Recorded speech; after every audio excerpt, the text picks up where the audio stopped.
How you doing, guys? Tomato Sauce in here, and today we are hanging out in the fires of Utgard Keep, and we are going to go over Revenge Prot Warrior. Essentially, guys, it's a tank spec. You can take it into Nax Ramus, 10 and 25 man. Actually, some of the highest warrior DPS logs in the entire world are done with this spec right here, not Arms or Fury. It's Revenge Prot in phase 1 for Wrath of the Lich King Classic Warrior. We're gonna show off the talents, the glyphs, the rotation, and some gearing options for you. Right? We're even gonna change up the way that you would gear your warrior as we get into this Revenge Prot playstyle. It's a lot of fun, guys. Stay tuned. All right, guys. So immediately, what we're gonna do next, we're gonna jump into the talent tree and let's see how Revenge Prot differs from your normal protection warrior. Now, immediately, you'll notice we have a huge difference right off the bat, right? We're going 37 points into arms. When I swap over to Fury, we'll see we only go 2 into the Fury tree. And then in protection, we go 32 all the way down to improved defensive stance. But let's take a look at how we distribute these points, right? So we're going to go 3 out of 3 improved heroic strike. You know, you're heroic striking a ton single target, so this helps you, and it enables you to continue to heroic strike over and over and over again. You're going to have deflection. You're still a tank, right? So even though you're going so deep into the arms tree, in order to be this massive, you know, revenge cracking protection warrior, you still want these important mitigation stats like this. I personally, here's where you have some flex, right? I go 2 out of 2 improved charge. Then 1 out of 3 Iron Will, and then 3 out of 3 Tactical Mastery. Now, Tactical Mastery is super important for this spec because you don't have Warbringer in the protection tree. So since you do not have Warbringer, you are stance dancing a lot, right? When you charge in, you're going into battle stance. If you intercept to a mob, Berserker stance, etc., etc., etc. So you get full value out of Tactical Mastery when playing Revenge Prot. Then I come down to Anger Management. Again, right, these are some dealer's choice points. I think it's nice to get some extra rage. You are rage capped a lot, so, you know, you could probably get value out of this elsewhere, but I like anger management for the 1 point. Then I'm going 2 out of 2 impale and 3 out of 3 deep wounds. And just like Arms Warrior, when you paid attention to those videos, this spec is all about critting. You're even gearing more offensively, and we'll get to that in the gearing choices. Now we come down to 5 out of 5 Polak specialization, and because crit is so important to this build, we're going to take the 5% crit and critical strike damage. So big. We want to use axes. You're either going to use, there's 1 axe out of heroics. You have the Sons of Hodir revered axe, which is what I'm using. And then if you tank for like a long-term guild, you can get Last Laugh, and then you will truly have the last laugh, because that is definitely the best axe for this spec. Then we're going to go into sweeping strikes. You're always using sweeping strikes on cleave. It's great. You'll be bursting over 8 to 10k, as you see in my gameplay at the end of this video. We're going to go 2 out of 2 weapon mastery. This is going to reduce the chance for your attacks to be dodged by 2%. Also helps you out with disarm effects. And you can even run this spec in PvP. So like if you want to go into battlegrounds or arena with this spec, you could do it because it does have that nice little mortal strike that Warrior's known for. And you are extremely anti-melee. You will chop melee cleaves down. TSG don't want any of you. If they go you, they go bye-bye. Let's put it that way. Now, you're also going to take trauma. And again, just like Arms Warrior, your crits are going to cause deep wounds to be on the target. Trauma is going to increase the effectiveness of bleed effects on the target by 30% for a minute. This also helps out your rogues, your assassination rogues that are now using Rupture single target. They love you for using trauma. I took 2 points into Second Wind, so whenever I'm struck by a stun or immobilize effect, I generate 20 rage and 10% of my total health over 10 seconds. That's more of like a solo farming choice, but I do run this in raid as well because you have a lot of flex points in the arms tree. So I decided to go into Second Wind. Now, this takes us to Mortal Strike. You do take this, and I weave it in on single target. It does pretty decent damage. Then I'm going to go down to Strength of Arms. This is increasing our total strength and stamina by 4%, as well as giving us a little bonus expertise. It's nice. These are a nice talent, right? And then this is these are the two talent points that tie Revenge Prot together. Unrelenting Assault. This reduces the cooldown of your overpower, but it also reduces the cooldown of your revenge by 4 seconds. And it increases the damage done by both abilities by 20%. Now, we don't really care about the overpower unless you were in PvP and you're trying to hit somebody with a big healing reduction there. But revenge is why we take this. So what it comes down to is, and as you see in the gameplay at the end of the video, we're just able to spam revenge over and over and over because of this ability, and we really don't lose too much survivability while playing in this specialization. Now we'll go over to Fury, and you'll see, right, these were pretty obvious talent points. We're just going to take 2 out of 3 into Armor to the Teeth. We'll get some bonus attack power there for the build. And then in the protection tree, how do we tie this together? We only bring 32 points into Prot. We go 5 out of 5 shield specialization. Gives us some nice mitigation, excuse me, as well as rage. And our shield slams, you know, are going to hit a little bit higher or harder because of this. Then we go into Incite. This is increasing the critical strike chance of your Heroic Strike, which you're using like crazy, your Thunderclap, which you use in every AoE pack, and your Cleave by 15%. Cleave is massive damage for this in AoE packs. It's, you know, it's big. So this Insight, we get full value out of Insight as Revenge Prot. And then Anticipation, I personally go 5 out of 5 just because some baseline mitigation is good for you, right? Then I go into Last Stand. We use this on every boss. There's no reason not to. It's just some nice padding. And then 2 out of 2 Improved Revenge. This increases the damage of our Revenge ability by 60%, and it causes Revenge to cleave, right? So it strikes an additional target. Now, I go 2 out of 2 into Shield Mastery. This increases our block value by 30%, so some big mitigation there, and it reduces the cooldown of our shield block ability by 20 seconds, which is huge. So we always 2 out of 2 this in any tank style specialization. I then go 5 out of 5 into Toughness. I've seen people drop some points out of this. I like the 10% armor. It feeds into my attack power bonus. I see no reason to drop a point out of this. You can see I skipped Concussion Blow and Vigilance, even in my raid build for this. I go 2 out of 2 Gag Order, 5 out of 5 One-Handed Weapon Specialization, which, you know, this is just 10% more damage with a one-handed weapon. And then I go into Improved Defensive Stance, and it's great that we get some baseline mitigation with this. But the real big deal here is that we're going to, every time we block, parry, or dodge an attack, we are going to have a chance to become enraged, which will increase physical damage that we do by 10%. That's massive. And that's just, you know, the spec just feeds off of itself so well. And since in Nax, and obviously in Heroics, but in Nax, our mitigation is not our biggest concern. I've tanked Patchwork in this on 25-man. I've tanked everything, right? I've tanked everything in the game on 25-man and 10-man with Revenge Prot. We'll go into my glyphs. I use the same glyphs for everything. Glyph of Cleaving, Glyph of Sweeping Strikes, and Glyph of Blocking. You could swap out your Glyph of Cleaving for a Glyph of Heroic Strike on single target bosses if you really want to min-max.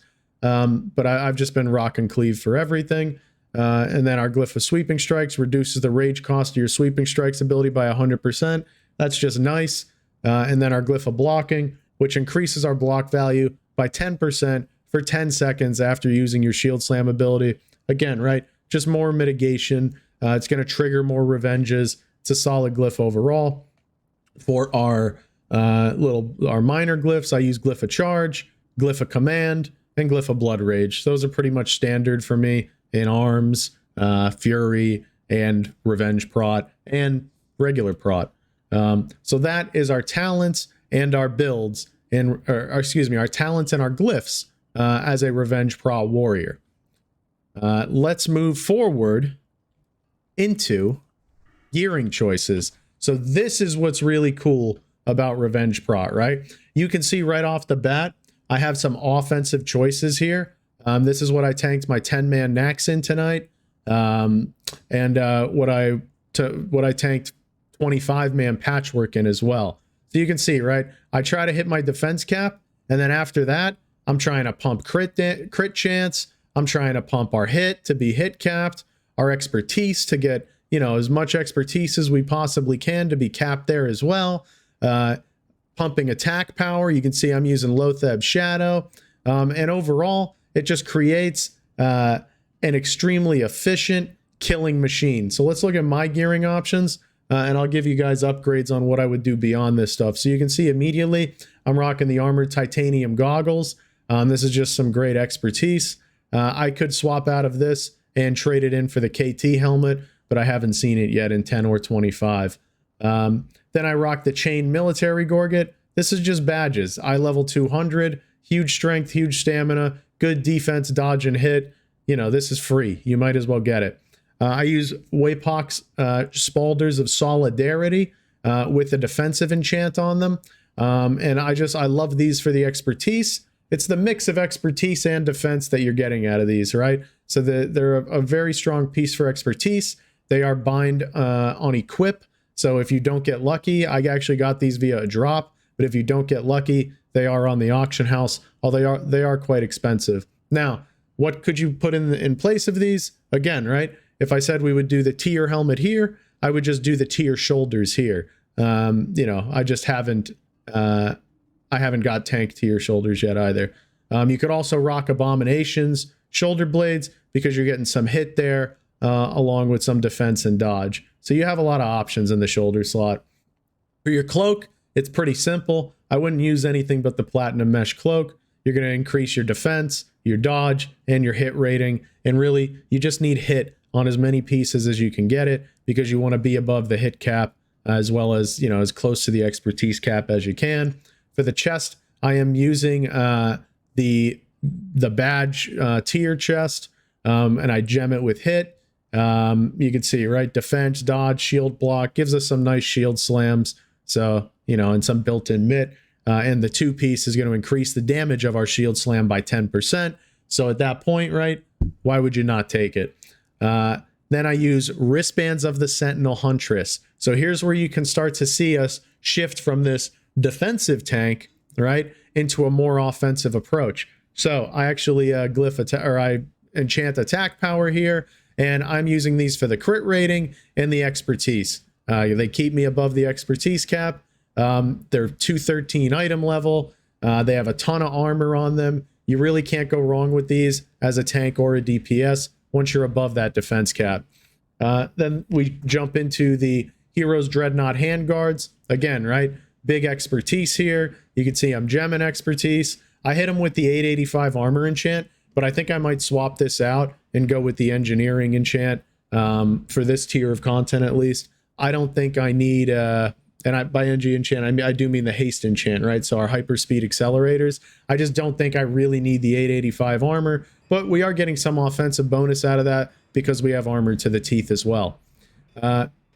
Beyond this, I'm rocking a Hateful Gladiator's Girdle of Triumph that I swap in and out with Scotty's Iron Belt, depending on what I'm doing. I think I would stick this with a full offensive choice once I got like Girdle of Vesuvius. You know, the resilience is not doing much for you in a PvE setting anymore. But you know, it's got hit and stamina on it, so I am rocking it in my tank set right now. Then I'm using Lay Guardian's leg guards. These drop out of the Oculus. It's just for the hit and the defense. You can see I'm gemming hit here. I'm using a tank enchant here. You can get the upgrade for these out of Violet Hold, or you could also just jump into the tier leggings or the non-tier tank legs. You could even, and something I've thought about doing, something I've actually thought about doing is trying to fit like 2-piece deadly gear here. So I think that this might be doable as well, where you could go like the deadly legs and helmet, and then you're going to get, you know, you're going to get some extra attack power, some resilience that, you know, is kind of low value, but you know, it's still helping you a little bit. Then from here, I go bladed steel boots, and you can see, right, another offensive choice, 43 hit, 53 crit. I got the nitro boost on them, so I'm flying every 3 minutes. You know, ton of armor, ton of strength, ton of stamina on these. These are 40 Valor badges off of the Valor badge vendor. You really can't go wrong with this choice. You know, maybe with the leggings too, you just go with the tank legs. And then you could even just go with the tank helm and keep WOTLK shoulders here until you get like a 213, 226 piece. There's a lot of options on the gearing here. I like the fact that you can go offensive with Revenge Prot. You can see I'm rocking a Surge Needle ring here next, which that's like one of the best melee DPS rings in the game. I use it on a tank set. And then I'm rocking the 25 vendor badge ring, which is just defense, hit, and expertise. This ring is a must-have for Revenge Prot. It's got a ton of defense on it. You're getting hit and expertise on the ring and a massive amount of stamina. You have to buy this ring as any tank, in my opinion, but definitely a tank warrior. The ring is just too good to pass up. Then you'll see I'm going Lotheb Shadow. This is just for more offense, right? More crit. We're getting big attack power value here. You know, on a 20-second duration, 2-minute cooldown, so it lines up with your abilities very well. And then I'm rocking a Mirror of Truth. If I do feel like I need a little bit more defense, I'll just swap into an Essence of Gossamer. You know, I have options though. And then weapons, Stalactite Chopper, which is the Sons of Hodir Revered. Or you could rock, there's a Heroic Axe that drops, I think, at a Violet Hold. Or you could rock Last Laugh if you can get, you know, if you can get that axe out of the loot line. It's pretty tough because all the Unholy DKs want it, and they scale insanely well, and they want multiple Last Laughs, especially if they're Orc. But, you know, if you can get your hands on one, that's your best axe just for the stat priority. I'm rocking Barricade of Eternity here. It's a great shield. I really have nothing bad to say about this shield. I enchant it with a titanium plating, 41 defense. You get a little extra parry as well, and big expertise here. So keeping yourself above the expertise cap with this shield, and it seems to drop a decent amount in eye, at least. It feels like it does. And then you can see I'm just running an armor-plated shotgun as a more defensive approach. I'd maybe, you know, use Spinning Fate instead if I wasn't rocking this, or if I had Spinning Fate.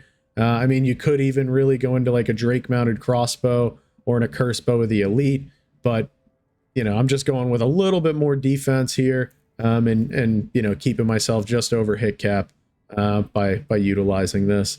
So that's it. That's the gearing side of things. Now, as far as rotation goes, it's pretty simple, and I'm going to show some gameplay after this, but I'll show it as well, right here while we're going live. Charge in, rage, sweeping strikes, go defensive stance, get your cleave rolling, your revenge rolling, and you're just cleaving and revenging like crazy, right? So, you know, I'll weave a shield slam in there too, just because, you know, I know that helps me out with my Glyph of blocking, where I'm getting a little shield block value as well. And on that 3-pack, all right, 107,000 damage, 8k DPS. You know, revenge is hitting for 66% of my damage. Sweeping strike is cracking. Cleave is in there doing some damn for us. You know, it's nice. You really can't go wrong with Revenge Prot. I'm going to show you guys another pull, you know, coming up right after this. So just skip on over to the next portion if you want to see a bigger pull, you know, with Revenge Prot. All right, and real quick, guys, just a log I wanted to show you. This is me playing, you know, Revenge Prot in a 25-man patchwork this weekend. You can see me right here above regular DPS, right? In a pure single target fight, I was able to break 5,000 DPS on patchwork as Revenge Prot, whereas the other tank, you know, you can see, right, 2,500 and 2,900. So I was able to double the damage of these tanks, you know, beat some DPS out as Revenge Prot. And really, if you look at the highest logs, right, for Warrior, I'll just show you really quick. It's actually kind of crazy. Let's just go to all classes, warrior. And you're going to see something pretty nuts on some fights. So let's go to something like Faralina, I bet. Grand Widow. Yeah, see? So the highest Fury log is 12,000 DPS, but the highest Revenge Prot log is 16.3k DPS. So Revenge Prot is absolutely massive. You can see this guy's running a Dark Moon card Berserker. I was playing around with that as well, but I ended up going for a more offensive option entirely. But yeah, Revenge Prot doing 4,000 more damage on a fight with cleave than a Fury Warrior. I wonder if there's any that are crazy in single target as well. Yeah, actually, this is insane. So on Patchwork, pure single target. I had a feeling when I beat that Fury Warrior, but look at this. Pure single target, Revenge Prot is better than Fury and Arms on Patchwork. This is pure single target against DPS Warrior specs. So Revenge Prot, as long as you can keep it alive, this is actually the best DPS Warrior spec in the game, bar none. So I hope you guys enjoy playing around with it. I just wanted to share some of those logs really quick. All right, guys, so what we're going to do here is just show off where Revenge Prot really excels. You know, you've seen some of the logs that I've shown in Nax, and you know, now you get to kind of see it in action. So from a gameplay perspective, I'm just going to round up, you know, a pretty decent sized pull. Hopefully I don't get stunned. I'm not going to fap it or anything. Yeah, you get to see the gameplay. So here we go. What we're going to do is just round everything up.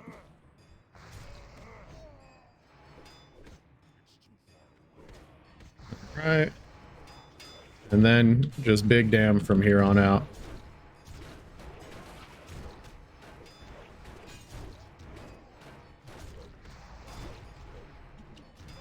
Yeah, it's just like an absolute ton of damage. When I'm tanking Nax with this, it's you know, I'm doing over 10k DPS in some pulls. You know, overall, you just really can't go wrong. And all you're trying to do is keep cleave up, keep revenge rolling. I'll shield slam if it's up. You know, then when you get down to single target, I go revenge, and I'm just heroic striking. You know, so that's a pull on Revenge Prot. We could have went bigger, but you know, why screw up a good thing? So just wanted to show off a little bit of gameplay. You know, we could do another one here. I'll just heal up a bit. And it's just about getting sweeping strikes up, and then just absolutely cracking the ads. I'll throw my hammer at this dude. And I would usually pull all the way up to here. I think that would be a good pull with rocket boots going. So we get our sweeping strikes up, and we're just pumping from here on out. I'm stunned right now, so that is not ideal. But it's okay, so we have huge dam. I'll throw down a bomb just to make sure we get out of here okay. And you can see it's just absolutely massive damage. Yeah, this is why I love taking Revenge Prot into Nax 10 and 25 man. And you know, you've seen the logs that reflect that. Really, in these phase 1 raids, it's much more important to, you know, to bring damage than it is to bring survivability. You know, you can get undying as Revenge Prot. You're really never you know, close to death, even with the DPS gear that I use. The only thing I can get a little sketchy is maybe Make Snub, but as long as you guys are the spider boss, as long as you guys are cycling cooldowns there, you know, you should be good. All right, guys, I hope you enjoyed the Revenge Prot guide. Have a good day, have a good night, have a good week, and have a good year. Tomato Saucin' out.